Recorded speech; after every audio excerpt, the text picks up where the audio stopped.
No ar, a partir de agora, saúde e bem-estar. Entrevistas e assuntos relacionados à sua saúde, com dicas e informações especiais para que você tenha melhor qualidade de vida. Saúde e bem-estar. O programa saudável na internet.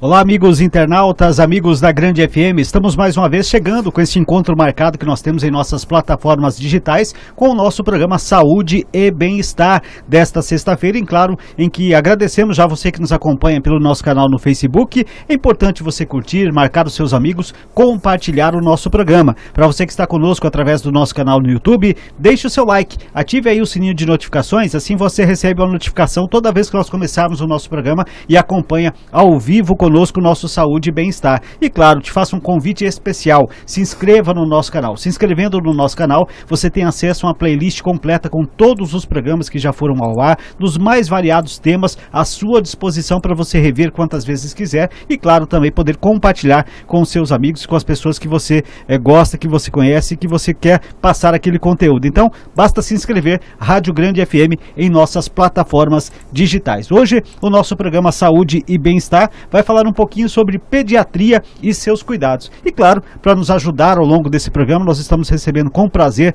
em nossos estúdios e vai colaborar com a sua experiência junto conosco no nosso programa de hoje, um dos mais renomados pediatras da cidade de Dourados, da região sul do estado de Mato Grosso do Sul, que é o Dr. Takeishi Matsubara, que está aqui com a gente e vai nos ajudar no programa de hoje. Seja bem-vindo, doutor. Obrigado, uma boa noite a todos, é um prazer imenso estar aqui com vocês.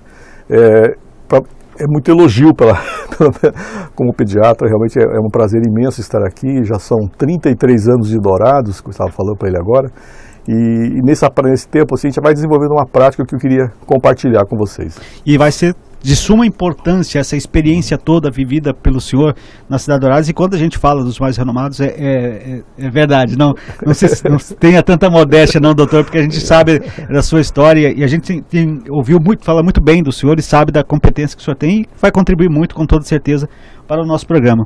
Eu quero começar esse bate-papo com o senhor já lhe perguntando, principalmente os pais, os marinheiros de primeira viagem, na primeira consulta, logo ali nos primeiros dias, nos primeiros meses do nascimento da criança, quando essa criança é levada até o pediatra, o que o pediatra avalia nesses primeiros dias, nesse primeiro contato? Essa primeira consulta ela é de suma importância, né? É o primeiro contato, ela pode acontecer desde as primeiras horas que o bebê nasce, aos primeiros dias, geralmente na primeira semana de vida, a família leva o seu bebezinho recém-nascido para o pediatra. É aquele primeiro contato em que a gente examina de ponta a ponta para ver se não tem nenhuma malformação congênita, para ver se não tem nenhum defeito que possa prejudicá-la ou que precise de algum atendimento especializado. Nós vamos fazer um exame completo dos pés à cabeça, né, auscultando o coração, o pulmão, examinando o abdômen, o orofaringe, ouvido e tudo, para poder detectar.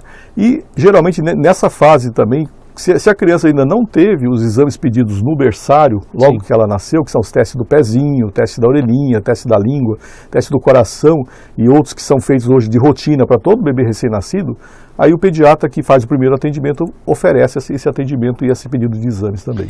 É um período também que os pais devem estar atentos aos seus filhos e observar muito bem os seus filhos, porque algumas enfermidades podem dar os primeiros indícios a partir desses primeiros dias. Quais são as principais enfermidades que podem afetar, por exemplo, um bebê na sua fase inicial?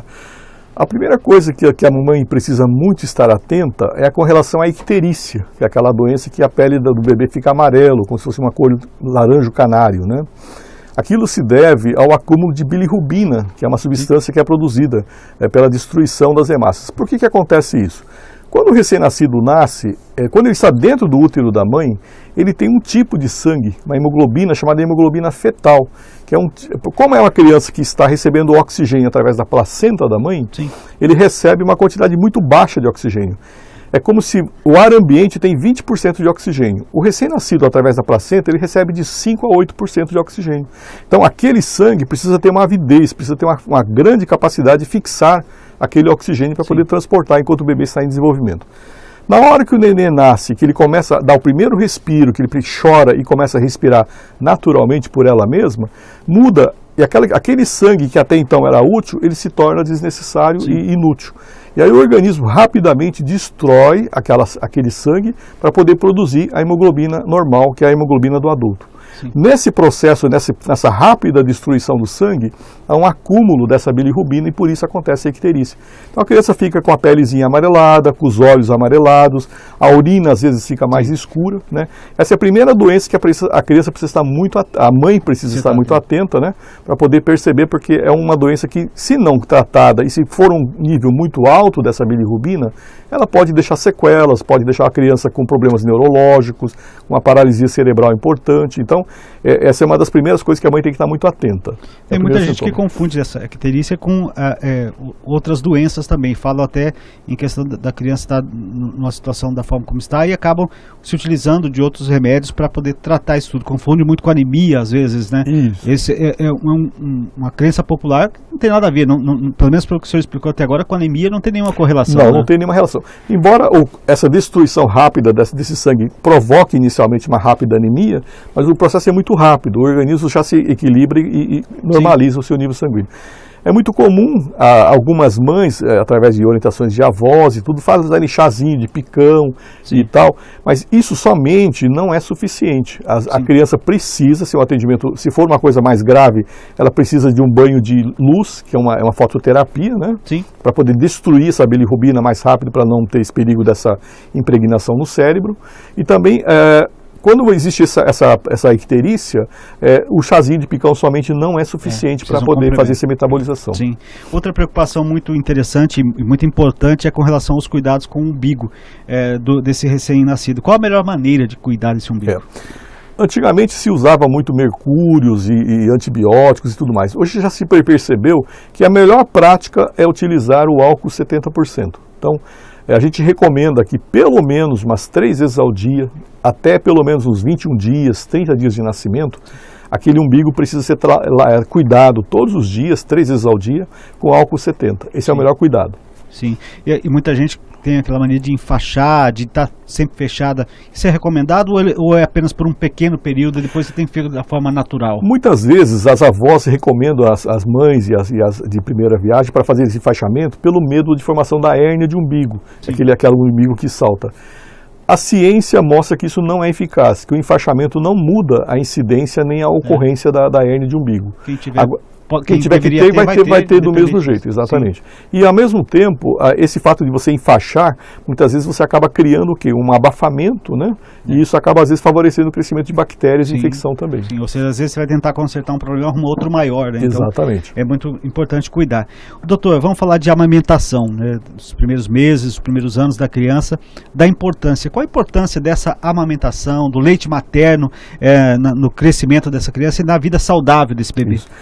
O leite materno, por ser o leite produzido pela própria mãe, é o alimento ideal, é o alimento mais apropriado para o bebê. Não existe nenhum outro alimento que seja superior ao leite materno em termos de proteínas, em termos de sais minerais, em termos de vitaminas e tudo que o bebê precisa, o leite materno vai estar pronto para ela.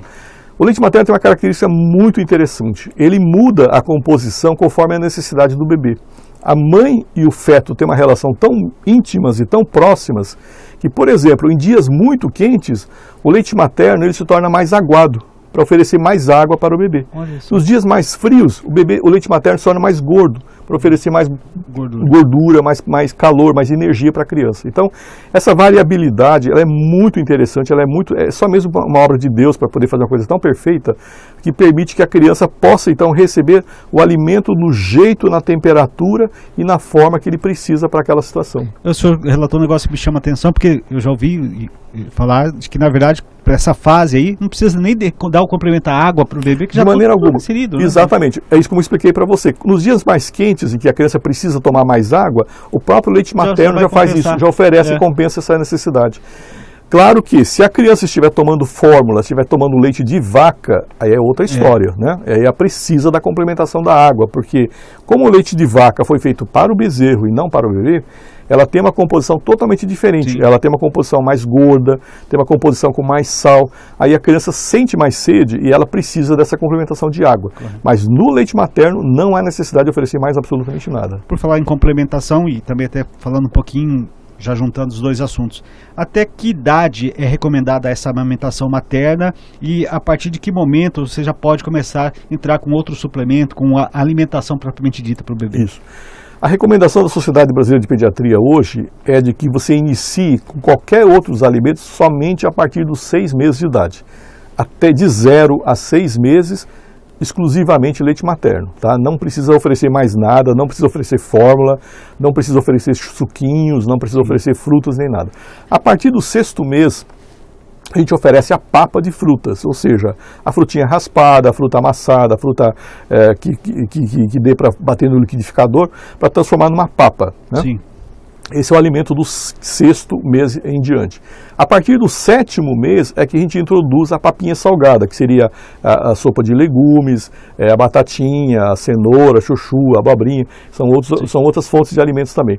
Mas, enquanto isso, durante todo esse desenrolar, o leite materno continua como sendo um alimento, junto com esses outros alimentos, ele continua importante também. E aí não existe uma data limite, aí vai questão da própria costume. Porque tem crianças mães que amamentam até os 2 anos, Sim. 2 anos e meio, isso indifere. Não né? existe um limite para isso. Isso depende, é uma escolha da mãe, é uma questão que a mãe própria determina quando ela quer parar.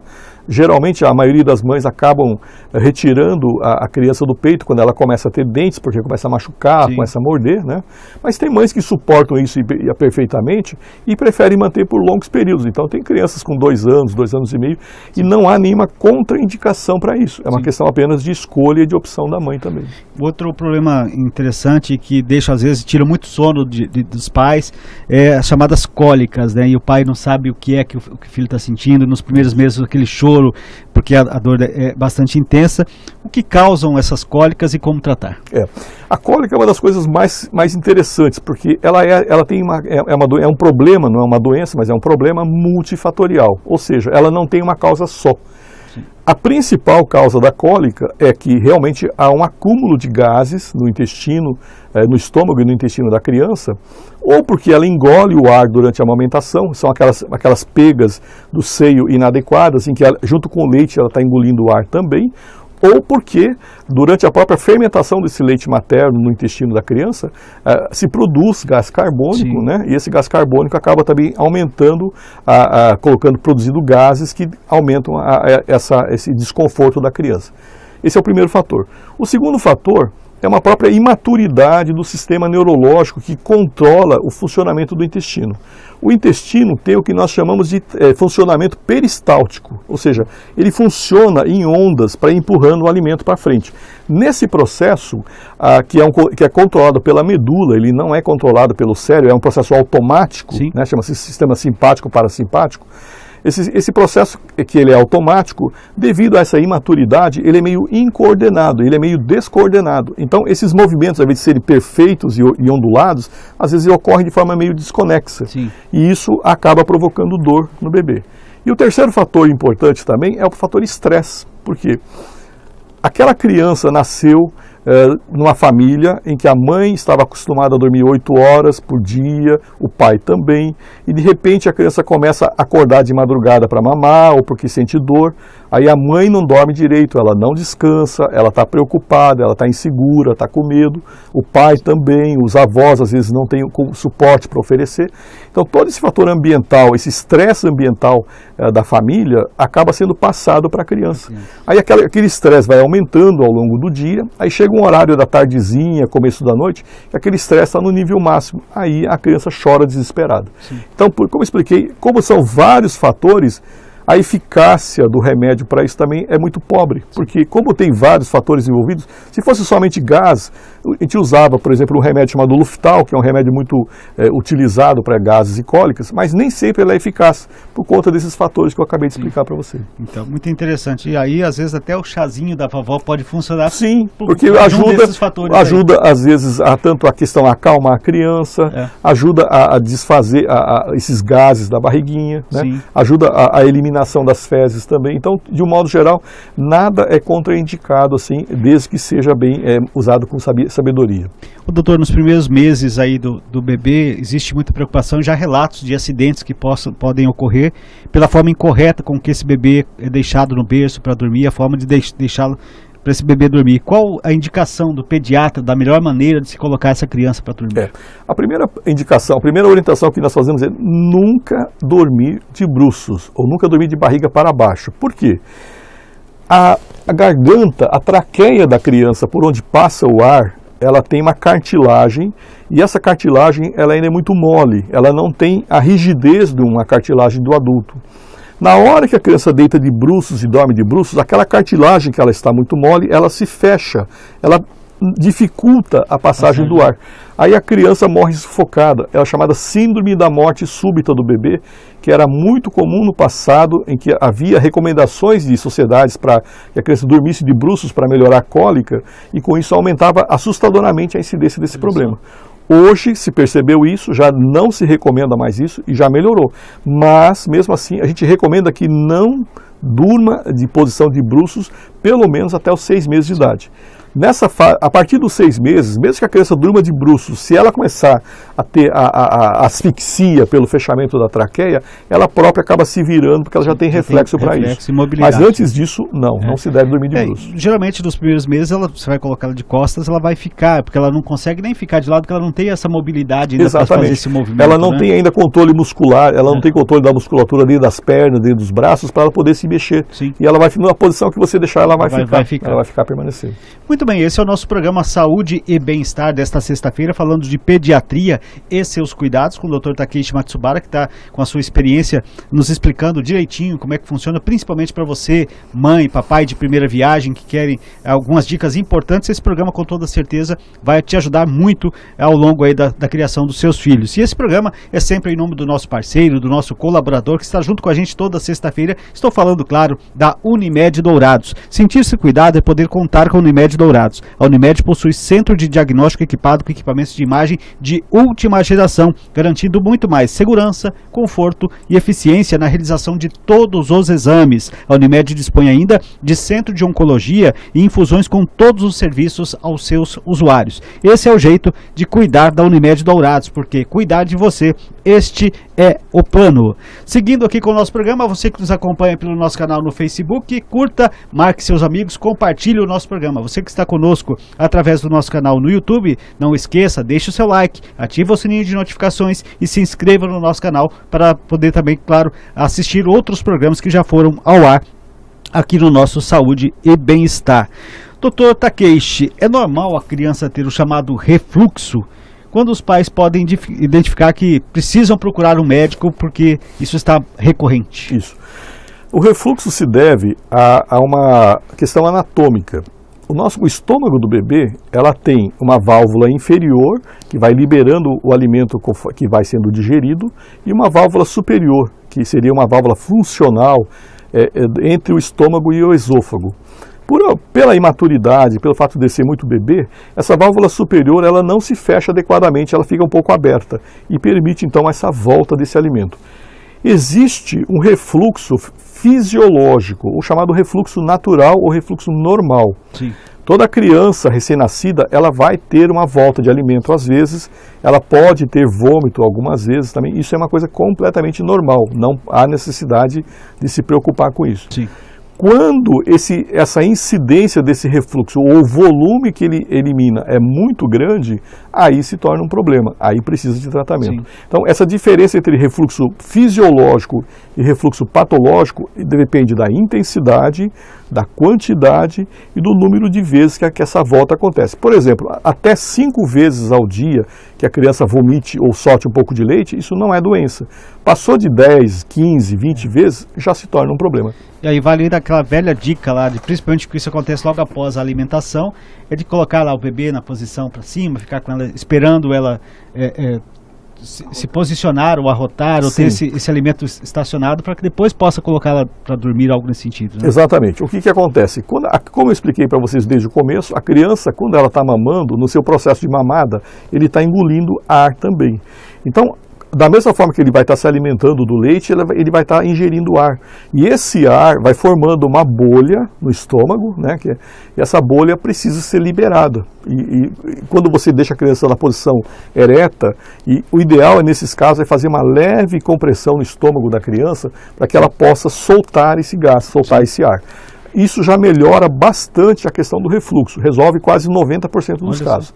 Se mesmo assim a criança deve ser colocada para deitar, a recomendação antigamente era que se deixar de lado. Hoje a recomendação é deixar a criança com a cabeça para cima, porque a própria criança tem reflexos para não se afogar com aquele leite. Então a criança mamou, botou para arrotar, terminou a arrotar, já pode deitar, botar para deitar. Interessante. Doutor, tem uma pergunta que a gente vai fazer para o senhor agora, que se eu perguntasse para um dentista, ele ia me dizer que sim, que pode dar problema, mas vamos falar da pediatria.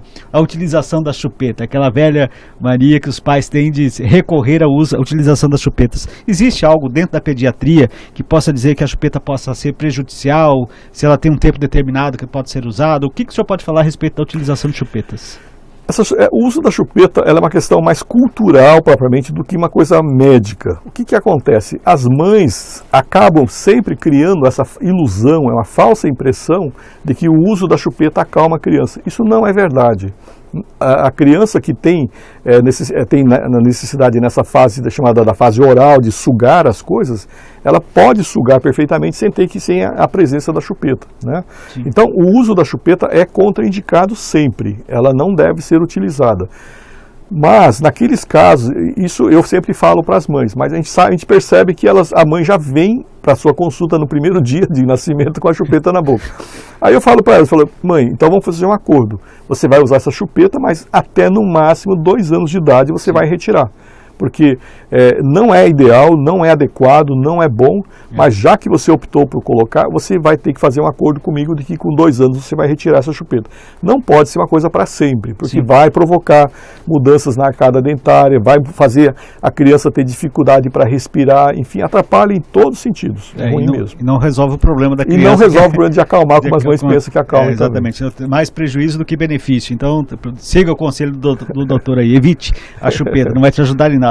Vamos falar um pouquinho de imunização da criança, que é algo também fundamental e importante. Ao longo dos anos, isso foi melhorando sistematicamente e evoluiu muito nesse sentido. Hoje, quais são as vacinas necessárias para o público infantil? O que acontece? Eu diria que o Brasil, hoje, no mundo todo, é o país que tem o sistema vacinal mais perfeito do mundo. Eu posso dizer com todas as letras que nenhum país do mundo vacina as suas crianças como o Brasil vacina, tá?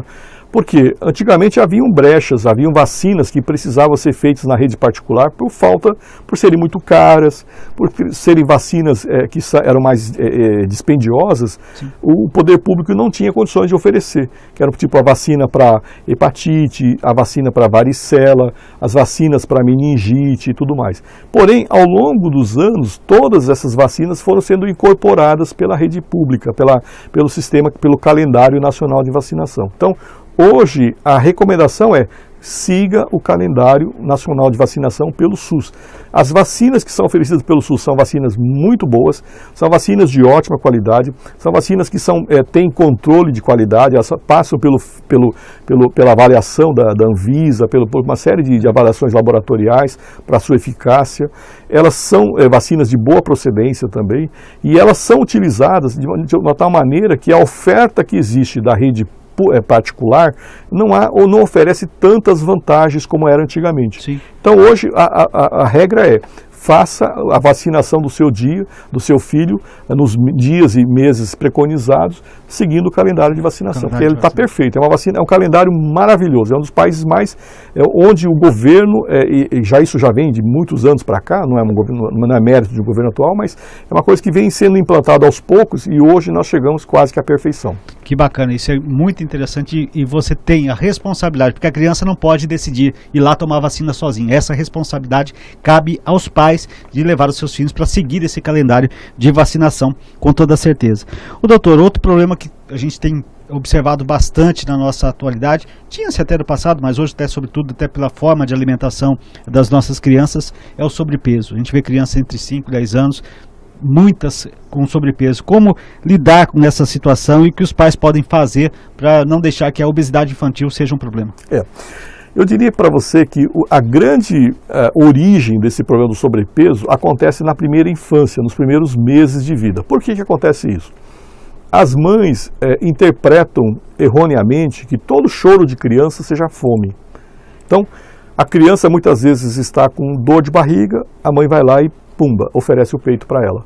A criança está com a fralda suja, a mãe pumba, oferece o peito e faz ela se alimentar. Então, o que acontece? A criança começa a confundir os problemas do mundo com a alimentação, ou seja, para qualquer problema, ela acha que se alimentando vai resolver. Então é aquela mãe que oferece o peito a cada 15 minutos, a cada meia hora, o tempo todo vai estar oferecendo o peito, o leite para a criança. Quando a criança começou a chorar, já oferece o leite. Então esse é um erro que é a origem, é onde está o princípio que leva à obesidade. Porque aí a criança se alimenta mais do que precisa e mesmo o leite materno provoca obesidade. Isso é muito comum. As mães que oferecem o peito de uma forma exagerada e excessiva, ela já gera nos primeiros meses de vida o acréscimo das células de gordura, o aumento desse número de células de gordura, e aí a criança vai ser gorda pelo resto da vida. Então esse é o ponto primordial.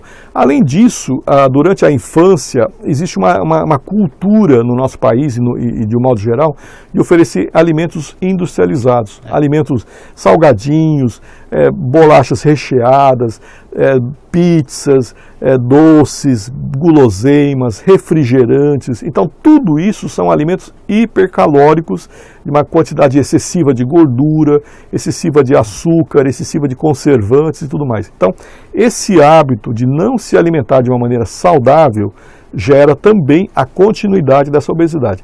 E uma coisa que as mães precisam entender: a criança obesa vai ser um adulto que vai brigar contra o peso o resto da vida, porque ela aumenta a quantidade das células de gordura no seu corpo, e uma vez acontecido isso, aquelas células de gordura podem diminuir, mas qualquer alimento a mais que você comer, ela vai voltar a engordar. Então é aquele efeito sanfona, a pessoa faz um regime, perde 5 quilos, come uma pizza, já volta 5 quilos de volta. Então ela vai estar a vida toda lutando contra a balança. E além dessa questão colocada pelo senhor de substituir aí tudo que a criança sente pelo alimento, tem outra questão que pudesse até ser cultural. Antigamente, quando você via uma criança gordinha, todo mundo elogiava. Isso. Olha, está saudável. Exato. Quando na verdade não é. Não é verdade. É interessante isso, porque as mães e as pessoas acham lindas as crianças gordinhas, aquelas crianças fofinhas, porque, nossa, é muito lindinho. Mas isso nem sempre é saudável. Então, às vezes, a criança tem um peso ideal que você vai acompanhando mês a mês, quando você faz um acompanhamento de pediatria e na puericultura, e às vezes o ganho de peso dela é suficiente, mas as avós dizem: não, mas o meu netinho está muito magrinho, não está ganhando peso. Exatamente. E aí entuxa a comida. Então esse erro tem que ser evitado. Muito bem. Já numa outra fase, naquela chamada fase aí da fase do crescimento, por exemplo, os pais optam, às vezes, além da alimentação, de oferecer aí vitaminas e outros suplementos para os filhos. Existe alguma restrição com relação a isso? Quais os cuidados que tem que se ter também nesse sentido? Existem algumas vitaminas que são fundamentais. Por exemplo, a vitamina D, que é a vitamina que é produzida pelo raio solar na nossa pele, ela é uma vitamina fundamental de 0 a 2 anos de idade.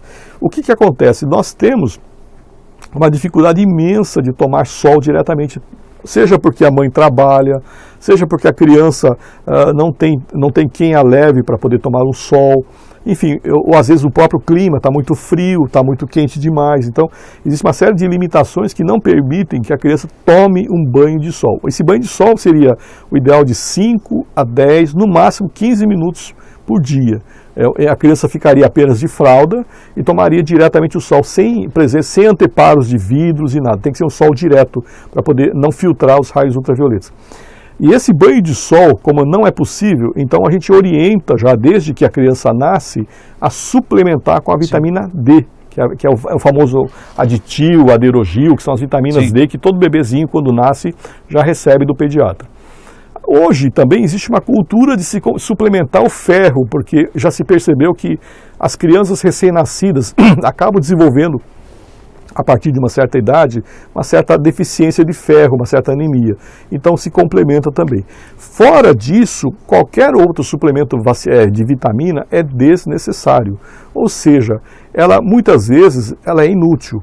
aquele pensamento, falar, meu filho não come verduras e eu vou suplementar com vitaminas, nem sempre isso acaba funcionando, porque às vezes a vitamina que você está dando não é aquele que ele precisa. Então, o ideal é sempre procurar o médico, para que o médico faça essa prescrição se ele achar necessário, mas caso contrário, evitar o uso de vitaminas, achando que vitamina é uma coisa inócua que não vai fazer mal. Não, existem vitaminas que dadas em excesso podem se tornar tóxicas e são perigosas também. Muito bem.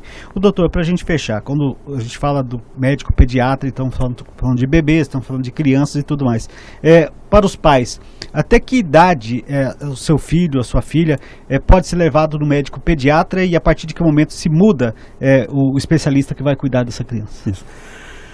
A pediatria ela é uma especialidade da primeira infância, do adolescente e do jovem, ou seja, ela atende de 0 a 21 anos de idade, essa é a definição. Existem, claro, especialidades hoje chamada ebiatria, que é o pediatra do adolescente. Nós temos aqui em Dourados a doutora Carmen, que ela é uma excelente ebiatra e ela é membro da Sociedade Brasileira de Ebiatria, foi presidente dessa entidade, fez um congresso de adolescência em Campo Grande há uns anos atrás, e onde ela presidiu esse congresso, foi um orgulho muito grande para nós pediatras de Dourados termos esse fato. E a ebiatria, então, é uma especialidade que atende os adolescentes dos 12 até os 21 anos de idade. Mas, em tese, o pediatra recebe uma formação para isso também. Então, todo pediatra acompanha o seu paciente de 0 a 21 anos de idade. O que acontece é que a criança, o adolescente, quando chega nos seus 12, 13 anos, que começa a crescer demais, ele começa a ficar com vergonha de ir no pediatra. Falar que está indo no pediatra. Começa a achar meio estranho ele ficar numa sala de visitas, numa sala de espera com outros bebezinhos e ele maiorzinho. Então, muitas vezes acontece por uma opção da mãe e da criança. Sim. Mas o recomendado mesmo é que o pediatra acompanhe até os 21 anos. A partir dos 22 anos de idade, é passado para o clínico geral para continuar o atendimento. Muito bom o programa, passou rápido demais, a gente teria aqui muitas perguntas ainda a fazer ao Dr. Takeshi, mas nosso tempo está chegando ao final. Doutor, quero agradecer a sua disponibilidade de estar aqui conosco, atendeu prontamente o nosso convite, foi muito esclarecedor, tenho certeza que contribuiu muito para os nossos internautas, quem nos acompanha sempre no nosso Saúde e Bem-Estar. Estamos sempre de portas abertas, seja sempre bem-vindo ao nosso programa. Paulo Wagner, muito obrigado a toda a equipe da Rádio Grande FM, é um prazer imenso poder estar, eu estou aqui de volta, a última vez que eu estive aqui o senhor Antonani ainda era vivo, há muitos anos atrás, então fazia um tempo que eu não vim aqui nessa casa, mas é um prazer imenso voltar aqui e é um prazer imenso conversar com vocês e com seus ouvintes. Um grande abraço, uma boa noite. Muito bem, quero agradecer a você que esteve conosco através do nosso canal no Facebook. Curta, compartilhe, marque com seus amigos, ajude com que esses assuntos trazidos aqui pelo Dr. Takeshi cheguem a outras pessoas, a muitos pais que tenham a necessidade de informações importantes que foram abordadas aqui no nosso programa de hoje. Você esteve conosco no YouTube? Não esqueça, deixa aí o seu like, ativa o sininho de notificações. Se você perdeu parte do programa, ativando o sininho de notificações, sempre que o programa começar, você recebe a notificação e acompanha ao vivo com a gente. Mas claro, você pode se inscrever no nosso canal. Se inscrevendo no nosso canal, você vai ter este programa e outros programas que já foram ao ar e pode rever quantas vezes quiser e compartilhar com os seus amigos e também com as pessoas que você gosta. Então, muito obrigado a você que acompanhou o nosso Saúde e Bem-Estar de hoje. Na próxima semana estaremos de volta sempre com assuntos relacionados à saúde e o bem-estar aqui na sua Rádio Grande FM. Um grande abraço e até lá.